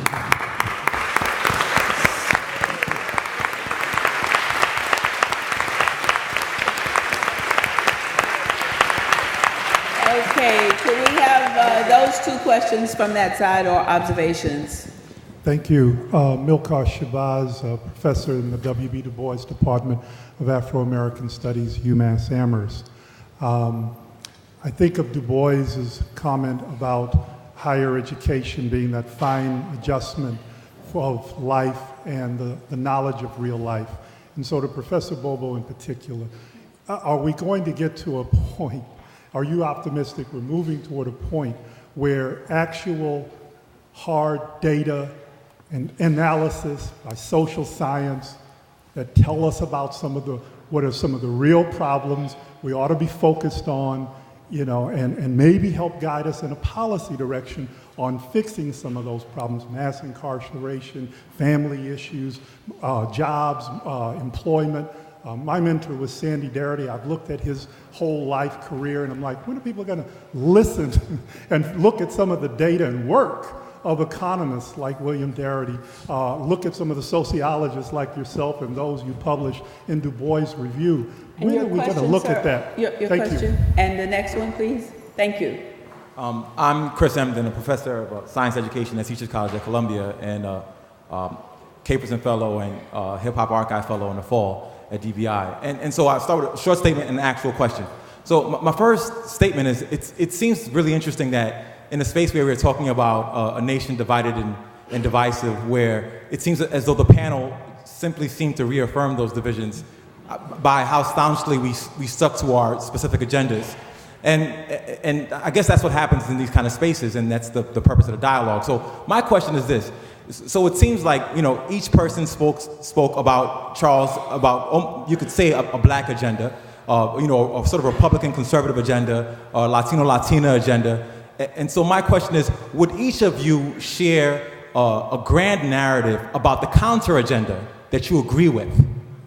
About what? About what the counter agenda would be that you agree with. So for example, Charles speaks really strongly about this black agenda and the focus on history as not being erased from how we analyze the present. So I'd be curious to hear from him, what would be his take on, I can't see the names this far, my glasses are off. Linda's perspective, what grand narrative from her agenda would he agree with in articulating his position? And okay, I think yeah. we got, all right, so we have 2 questions on the table. Maria, we haven't heard from you, and then I think Professor Bobo, or Professor Bobo, whoever. But the question wasn't asked for me, so Professor Bobo. Oh, okay. Well, I will just quickly say, you know, it's hard to be sanguine about information carrying the day in our halls of policymaking when people are speculating about people with bags of marijuana tied to their ankles and have elected positions in the U.S. Congress. I mean, that's a deeply disappointing point to be in. What I am more sanguine about is the development of, as we saw last night with a powerful movie like The Butler, a coterie of minority film directors and hopefully producers and studios as well that are putting out a profoundly different narrative. And the internet may eventually have the kind of effect we want. I think in the short run, as we commented here, we're getting pockets of the media where people consume like-minded information. Well, we don't get all of it, but I think one thing that does happen is the slow accretion of broader publicity to points of view that weren't on the stage at all before. And I think that that does matter, such as the increasing recognition that a lot of bias, not all of bias, but a lot of bias is unconscious. And so that we are slowly able to do that. But as I say, I think the key issue now is to get beyond dialogue and to recognize we are in a moment of continuous political action if you want to change the blockages that are really preventing some sensible things that a huge swath of Americans would get to if it weren't for these institutional big institutional sticking points. Okay, can I get the last 3 questions over here, and then we'll, I've just been given permission to give us 5 more minutes. So just give me those last 3 questions and we'll determine who answers them up here. I'm Mary Louise Koch. I'm a Worcester Shore of Martha's Vineyard. And I would like to know more about the Dream 9. I feel ignorant, so if someone could please address it and tell us who they are and what they're doing. Okay, we'll get Maria to answer that. Maria, you get ready for that. And the next question, sir? Yes, I'm Dr. Harris Gibson from Winchester, Massachusetts, but also from Montgomery, Alabama, boycott. One thing I would hope would happen, we talk about diversity, would be please talk about humans. About and what? that humans, if we identify ourselves all as humans, that would be the first step. What we are doing is how do we divide? And that creates a problem. The definition of conservative means perhaps keep things the way they are. That's probably not a good idea. And if we don't know where we have been and don't know where we are, we cannot ever know where we are going. Thank you. I think that was the point that Amari made a little bit earlier about the students that she had talked to. One last comment about the family structure that's talked about all the time is being the cause of everything. The family breakdown in the family. Well, James Egan Holmes was from a nice upper-class family. John Wayne Gacy was from a nice, complete upper-class family. Jeffrey Dahmer was from a complete upper-class family. So please do not know the cause of everything. Try and find out what it really is the cause. Thank you. And final, thank you very much, sir. And Lonnie Guinier, I have a feeling I know why you're at the microphone. So I thought this was an excellent panel discussion, but I wanted to add a couple of details. Number one, I wanted to know if anybody on the panel had read the book by Mahzarin Banaji called Blind Spot. So I would recommend it not only to those on the panel, but to other people who think that somehow we have surmounted prejudice in the United States. If you look at Mahzarin's book, she shows that most whites have a prejudice that they're not even aware of. And blacks have the same prejudice, and we're not aware of it, because it's not simply a bias that each individual has, it's systemic and cultural in the United States. And I just would like to connect that to the story about Little Rock and what was happening in 1957. When they desegregated Central High School, it turns out that the children of upper middle class and professional families were diverted to another high school that Little Rock built at the very same time to prevent the desegregation of Central from affecting the upper middle class whites. And so they called that Hall High School. And when Beth Roy, who's a sociologist, started to study some of the whites who were so angry in 1957 when they were desegregating Central High School. And when she interviewed them 30 years later, they were still bitter because they claimed that it was the black people who had stolen the American dream from them. And they had no solution for what they felt was theft, when it turns out it was the upper middle class whites who had taken the greatness of Central and hoarded it to a place where only they would be connected. Now, why am I saying this? It's in part because I think the issue is not just about race, it's also about class. And what we have done in this country is to give poor white people a narrative that explains why they're still poor, and that narrative is that somehow black people have stolen the American dream from them, when in fact it turns out it's upper middle class white people who stole the dream. Thank you. You know, actually, I think we've sort of reached a point, and not only the point of it being almost 7 o'clock, but a point that has allowed all of us to have some food for thought, which is the purpose of this panel. Can I just answer the question? Just a second, dear. Many of these people come here to hear other people's points of view. And while we'd like to resolve a lot of the issues that face us as a society, we know from what we've heard today that we just have to keep working on them. And I think that's why most of you are here today. I just read a wonderful book too, Lonnie, by Joseph Stiglitz, it's called Inequality, right? And it's a wonderful book too, because one of the things that he talks about is how we segregate ourselves and reinforce ourselves, almost what you said, Linda, about our television networks, where my black friends watch MSNBC and a lot of my white friends watch Fox. And I honestly have a hard time watching Fox, but I must watch Fox. I like watching you, Linda, I have to say that. But he says that part of the problem is that we don't mix ourselves. We stay where we're comfortable. And we're afraid of making mistakes, and we all talk about how we have to be more honest. Well, we sometimes have to be more tolerant when people say things that offend us, because maybe they don't know that they've offended us. And we can tell them, well, you know, I sort of don't like what you just said, but let me tell you why. So I think that's the purpose of this panel.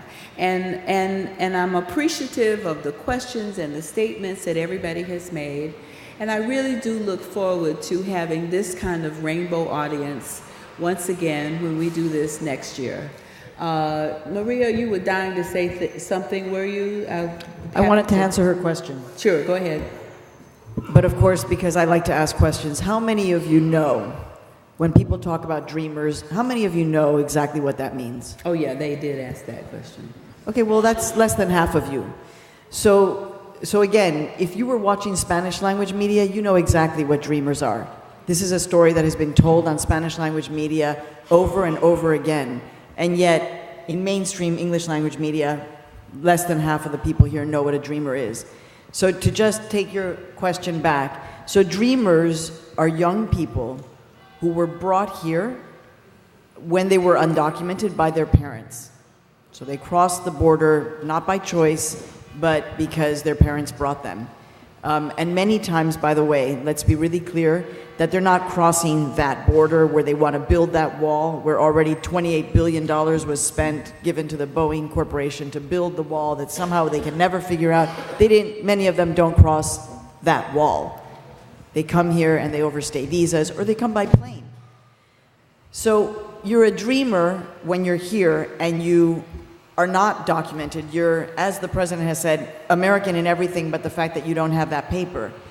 And you want to go to college and you can't get into college because you won't be charged in-state tuitions. And if you want to enlist in the military, although they will take you in the military without papers, by the way, it makes it more difficult. So they are dreamers because they are holding on to that sueño, that dream of being able to finish school or serve and somehow be a part of this country. The 9 dreamers are some of many now dreamers who have taken different kinds of actions, civil disobedience actions. And what they did was that they left the United States. They're undocumented. They left the United States. They walked across the border into Mexico, and then they tried to come back. And when they do that, they asked for political asylum, and then they were taken into immigrant detention centers. And then they were processed. Actually, what ended up happening is several of them you all know that I made a documentary, a frontline documentary, that exposed what goes on in these immigrant detention centers, which is hyper-exploitation because they have no legal rights, which should offend all of us. So when they went into these detention centers, these young people started, chanting, protesting, because that is what Americans do, and they were immediately put into solitary confinement. So what do we think about that? What do we think about that? Can we find this on a website? You can, yes. Because unfortunately we have run out of time. You can find it on websites, and they're about on Twitter, etc. But just so you have the bigger concept. Well, you can go to latinousa.com and read about them. We've done a lot of reporting. That would be latinousa.org. .org, and that will point you in connection. But that's just a sliver of the story. Listen, can we have a hand not only for the panel who are the present, but for the future? Can we have a hand for